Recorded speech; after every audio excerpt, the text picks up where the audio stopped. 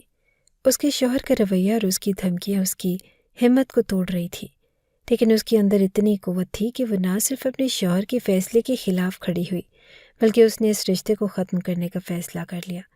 اس نے کہا کہ وہ اپنے شوہر کے ساتھ نہیں جانا چاہتی، اور یوں اس کے شوہر سے رشتہ ہمیشہ کے لیے ختم ہو گیا۔ روشنی کی آنکھوں میں کوئی پچھتاوا نہ تھا، اور اس کا دل یہ سمجھ چکا تھا کہ اس کے لیے اس کی آزادی اور عزت زیادہ اہم ہے۔ اس کا دل چاہتا تھا کہ اب وہ اپنے بچے کے لیے ایک بہتر زندگی کی طرف قدم بڑھائے، اور وہ کسی کی دھمکی یا غیر محبت بھری باتوں میں نہ آئے۔ اس کا فیصلہ بالکل درست تھا، کیونکہ یہ اس کے فائدے میں تھا۔ پھر جب روشنی کے ماں باپ کو یہ خبر ملی کہ اب سب لوگ اس کے ارد گرد ہیں اور لوگ اس کے بچے کو دیکھنے کہا کہ یہ ہماری بیٹی ہے اور یہ ہمارا نواسا ہے، ہم اسے اپنے گھر لے جانا چاہتے ہیں، اور جو بھی بچے کو دیکھنا چاہتا ہے یا پیسے دینا چاہتا ہے وہ ہمارے گھر آئے۔ روشنی کے ماں باپ اب اس بچے کو اپنا کاروبار بنانا چاہتے تھے تاکہ وہ بھی اس سے فائدہ اٹھا سکیں۔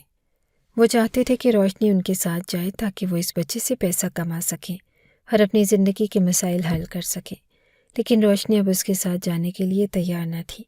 اس نے اپنے ماں باپ کے سامنے کھڑے ہو کر انکار کیا اور کہا کہ وہ کسی کی خواہش پر نہیں چلنے والی، چاہے وہ اس کے ماں باپ ہوں یا کوئی اور۔ وہ جانتی تھی کہ اس کا بچہ اس کا ذاتی حق ہے، اور اس کے لیے وہ کبھی بھی کسی کو اپنا بچہ بیچنے یا کاروبار بنانے کی اجازت نہیں دے گی۔ روشنی نے اپنی آزادی اور خود مختاری کا فیصلہ کیا۔ وہ جانتی تھی کہ اب اس کے پاس کوئی اور آپشن نہیں تھا سوائے اس کے کہ وہ اپنی اور اپنے بچے کی زندگی کے لیے خود فیصلہ کرے۔ اس کا انکار اس کے لیے ایک نیا آپشن نہیں تھا سوائے اس کے کہ وہ اپنی اور اپنے بچے کی زندگی کے لیے خود فیصلہ کرے۔ اس کا انکار اس کے لیے ایک نیا آغاز تھا، اور اس کے دل میں ایک ایسی قوت تھی جو اسے کبھی کمزور نہیں ہونے دے گی۔ بچے کی شکل بھی ایسی تھی اور صحت بھی کہ ابھی اس کو بھی بہت زیادہ خیال کرنے کی ضرورت تھی، لیکن جو لوگ بھی روشنی کی مدد کرنے کو تیار ہوئے وہ جاہل نہیں تھے۔ ان کو پتہ تھا کہ بچے کا اس طرح پیدا ہونا کسی بھگوان کا روپ نہیں، بلکہ وہ اس بچے کی مدد کرنا چاہتے تھے۔ یہ ایک بہت بڑی NGO تھی جو اس ملک میں کام کر رہی تھی۔ مجھے خوشی ہے کہ ان لوگوں نے روشنی کی مدد کرنے کا فیصلہ کیا اور اسے اپنے ساتھ ہی لے گئے۔ آخر میں یہ کہنا چاہوں گی کہ آپ اس کہانی سے اس دنیا کا اندازہ لگائیں کہ یہ دنیا کس طرح کی ہے، اور بیچاری روشنی کے ساتھ کس قدر ظلم ہوا۔ اس کی زندگی میں اس کی تقدیر نے ایسے بیج خم ڈالے کہ وہ ایک کے بعد ایک دھج کے کھاتی گئی اور صرف اپنی سہولت کے لیے اس کا استعمال کرتے رہے۔ پھر جب اس نے اپنے شوہر سے امید کی تو وہ بھی صرف تکلیف اور دھوکہ تھا، لیکن وہ بچہ جو روشنی کے لیے بظاہر ایک آزمائش بن کر آیا، اسی بچے نے اس کی زندگی میں سکون اور راحت کی لہر پیدا کی۔ جب اس کا دل ٹوٹ چکا تھا اور اسے لگ رہا تھا کہ وہ تنہا ہے، تب اس بچے نے اسے ایک نیا اعتماد دیا۔ وہ بچہ جو ایک وقت میں اس کے لیے خوف اور پریشانی کا سبب تھا، اب اس کی قوت بن چکا تھا اور وہ اسے محبت کی ایک نئی تعریف سیکھ رہی تھی۔ روشنی اب وہ لڑکی نہیں تھی جو پہلے تھی۔ اس نے اپنے اندر کی طاقت کو پہچانا اور اپنے آپ کو دوبارہ جینے کا حوصلہ دیا۔ اس نے اپنا نام بھی بدل کر آمنہ رکھ لیا۔ آمنہ کا مطلب ہے کہ امن والی اور محفوظ۔ یہ نام اس کی زندگی کے نئے باب کا آغاز تھا، جہاں اس نے خود کو قبول کیا اور اپنے فیصلوں میں آزاد ہو کر زندگی کو نیا رخ دینے کا عہد کیا۔ جب میں اس کو دیکھتی ہوں تو مجھے فیصلوں میں آزاد ہو کر زندگی کو نیا رخ دینے کا عہد کیا۔ جب میں اس کو دیکھتی ہوں تو مجھے بہت خوشی ہوتی ہے۔ اس کی زندگی میں ایک نیا شعور اور خود اعتمادی آئی ہے، اور وہ لڑکی جس کا دل ٹوٹ چکا تھا اور جسے لگتا تھا کہ وہ کبھی کچھ حاصل نہیں کر سکے گی، آج وہ ایک مضبوط عورت بن چکی تھی۔ اس کے پاس لڑنے کے لیے کچھ بھی نہ تھا اور اس کی ہمت بالکل ختم ہو چکی تھی، لیکن پھر بھی اس نے ہمت کی۔ اس نے زندگی کو ایک نئی روشنی کے ساتھ اپنایا اور سیکھا، اور اپنی تقدیر کو خود سنوارنے کا فیصلہ کیا۔ یہ کہانی صرف روشنی کی نہیں بلکہ یہ ہر اس عورت کی کہانی ہے جو مشکلات کا سامنا کرتی ہے، پھر بھی اپنے قدموں میں استقامت اور ہمت پیدا کر کے زندگی میں آگے بڑھتی ہے۔ روشنی نے ثابت کر دیا کہ حالات چاہے جیسے بھی ہوں، انسان جب تک ہمت نہ ہارے تب تک کچھ بھی ممکن ہو سکتا ہے۔ اور آخر کار اس نے اپنی زندگی کے بقیہ حصے کو اپنے اور اپنے بچے کے لیے بہتر بنائے کہ ہم سب کو اس بات کا احساس ہونا چاہیے کہ دنیا میں جو ظلم اور جبر ہو رہا ہے وہ صرف انسانوں کے لیے نہیں بلکہ اس میں ہر ایک کی تقدیر کی لکیر شامل ہوتی ہے۔ اس کہانی سے ہمیں یہ سیکھنا چاہیے کہ انسان کو اپنی زندگی کے فیصلے خود کرنے کا حق حاصل ہونا چاہیے، اور کبھی کبھی کسی سے کم نہ سمجھنے کی کوشش۔ ہر انسان میں اندر اس کی ایک طاقت ہوتی ہے جو اس کو کامیابی کے راستے پر لے جا سکتی ہے۔ ہر ماں باپ کی ذمہ داری ہے کہ وہ اپنی بیٹی کو بہادر بنائے اور اس کے اندر خود اعتمادی پیدا کرے، اور اسے سکھائے کہ زندگی میں آنے والی مشکلات کا سامنا کس طرح کرنا ہے۔ جب ایک بچی کو اپنے حقوق اور اپنی طاقت کا پتہ ہوتا ہے تو وہ نہ صرف اپنے لیے بلکہ اپنے معاشرے کے لیے بھی بہتر فیصلے کر سکتی ہے۔ یہ بات بہت ضروری ہے کہ بیٹیوں کو بچپن سے ہی یہی سکھایا جائے کہ وہ کسی بھی حالات میں کمزور نہ ہوں بلکہ اپنی آواز بلند کریں، اپنی حقیقت کو تسلیم کریں، اور اپنی کسی بھی حالات میں کمزور نہ ہوں بلکہ اپنی آواز بلند کریں، اپنی حقیقت کو تسلیم کریں اور اپنی تقدیر خود لکھیں۔ ان کو یہ سمجھانا کہ وہ کسی سے کم نہیں ہیں اور ان کی زندگی میں آگے بڑھنے کے لیے تمام صلاحیتیں موجود ہیں، اس معاشرے کی سب سے بڑی ضرورت ہے۔ ہمیں اپنے بچوں کو نہ صرف تعلیم دینا چاہیے بلکہ انہیں یہ بھی سکھانا چاہیے کہ زندگی میں آگے بڑھنے کے لیے محنت، استقلال اور حوصلہ بہت ضروری ہیں۔